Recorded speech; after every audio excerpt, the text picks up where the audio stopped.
Part 2. Hey all, and welcome back to SP Learning Labs. In this second part of this module, we'll explore 3 highly practical topics: web scraping, APIs with Flask and FastAPI, building applications with Streamlit.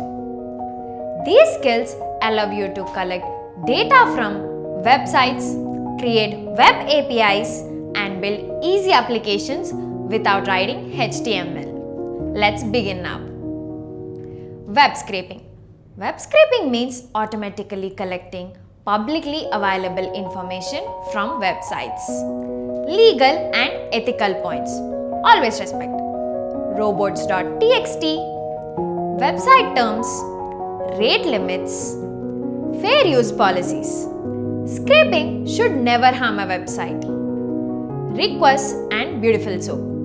These two libraries help you to download web pages, extract text, find elements, navigate HTML. For example, like this. You can loop through multiple pages and extract prices, product names, headlines, links. Selenium is for dynamic sites. Some websites load content using JavaScript. Requests cannot see this data. Selenium opens a real browser window.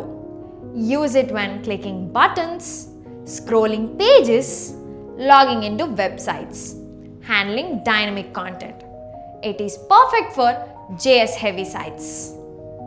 Ethical scraping and limitations. It adds delays, use user agent headers, avoid scraping sensitive data. Don't overload servers. Web scraping is powerful but must be used responsibly. Common errors that we face in scraping data. Some typical mistakes. Scraping without checking robots.txt. Sending too many requests too quickly. Ignoring delays. Not handling dynamic content. Using the default HTML parser, which is slow. Not rotating headers. This site block scrapers. Never mention facts. LXML parser is faster than the default parser. Scrapy is a fully scraping framework. Selenium is heavy. Use only when required. Queues, retires, pauses are essential. Many sites detect bots using headers or cookies carefully. These advanced points help you to build robust scrapers. APIs with Flask and FastAPI. APIs allow programs to talk each other. Flask and FastAPI help you to create APIs easily. Flask basics. Flask is simple and lightweight. From Flask, we can have this. Flask is great for small APIs and projects. FastAPI is more modern but very fast. Benefits using this: built-in validation, async ready, automatic documentation, high performance. FastAPI automatically generates Swagger UI for testing APIs. Flask versus FastAPI.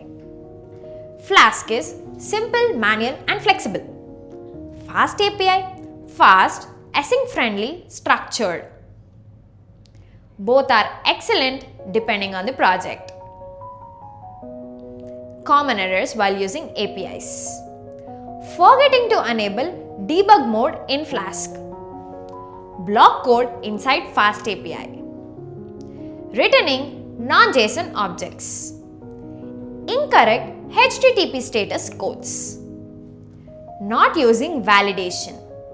Not using production servers like Uvicon or Unicorn. For FastAPI, never mention facts. FastAPI integrates well with async. Flask has extensions like RESTful, JWT, etc. FastAPI auto-generates documentation. Dependency injection makes FastAPI easy to maintain. Interactive apps like Streamlit. Streamlit is a simple way to build Python apps with front-end C coding. Interactive apps with Streamlit.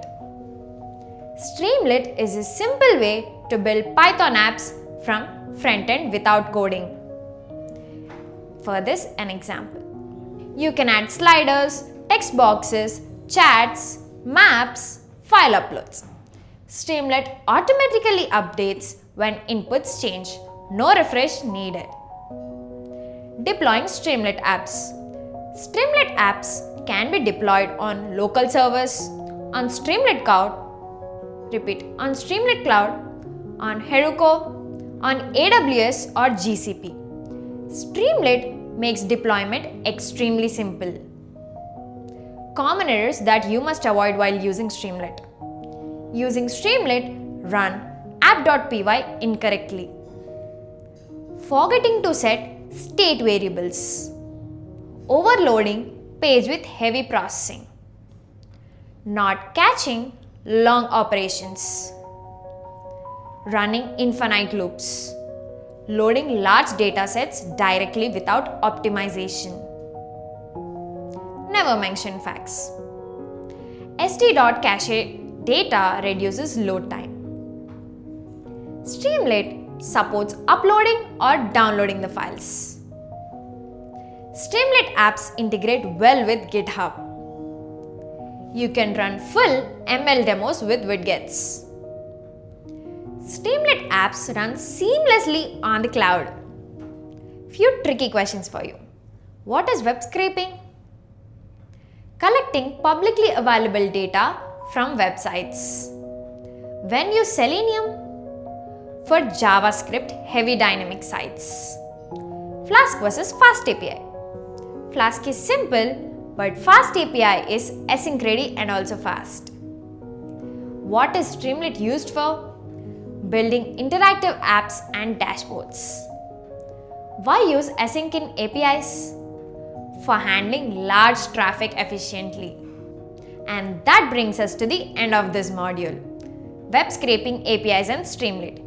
You now understand how to scrape data ethically, how to build APIs with Flask and FastAPI, how to create interactive apps with Streamlit.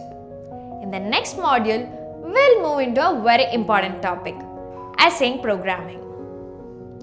We will learn how async tasks work, how await works, and how Python handles thousands of tasks efficiently. See you in the next module. That's it for today's session. If you like this video, comment and share. Subscribe to SP Learning Labs.